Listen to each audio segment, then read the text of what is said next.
there's a big question if you're just kind of trying to assess how likely is it that we'd find a protein by chance with all the amino acids in that prebiotic soup interacting with each other for, say, billions of years. And I give it a lot of time. How likely is it that we'd ever get a protein to arise by chance?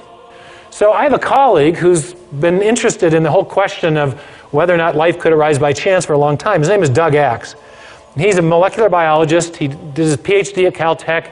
He worked for 14 years at Cambridge University, and he wanted to find out how common or how rare are the functional sequences of amino acids among the big space of all the possible amino acids there are. And he came up with a really amazing number, and it's 10 to the 74 power.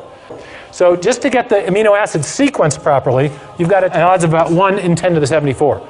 But there's other probabilistic hurdles that have to be overcome. If you want to build a protein, we know from chemistry that you have to attach the amino acids together with what's called a peptide bond. In nature, peptide bonds occur with about a 1 in 2 frequency. Half the bonds that form between amino acids are peptide bonds, half aren't. But if you get any bonds forming that aren't peptide bonds, you can't form a protein. So to form a protein, 150 amino acids long, you've got a 1 in 2 chance at each site of getting the correct type of linkage. So you've got 1 in 2 times 1 in 2 times 1 in 2 times 1 in 2 to the what power?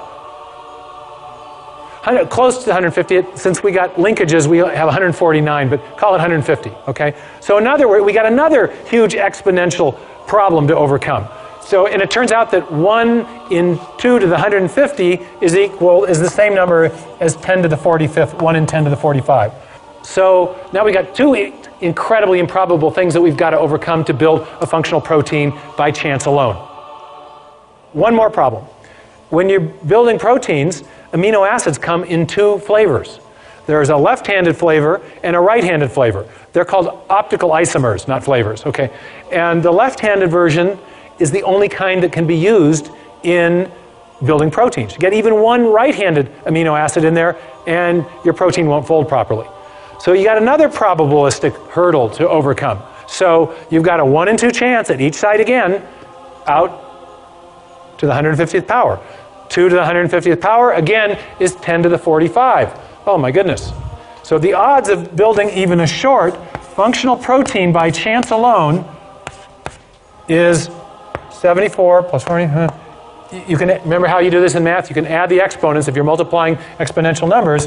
164. Thank you very much. Okay? Wow. Now, can anyone get their mind around a number that big? There's only 10 to the 80th elementary particles in the entire universe. There's only 10 to the 16th seconds since the Big Bang.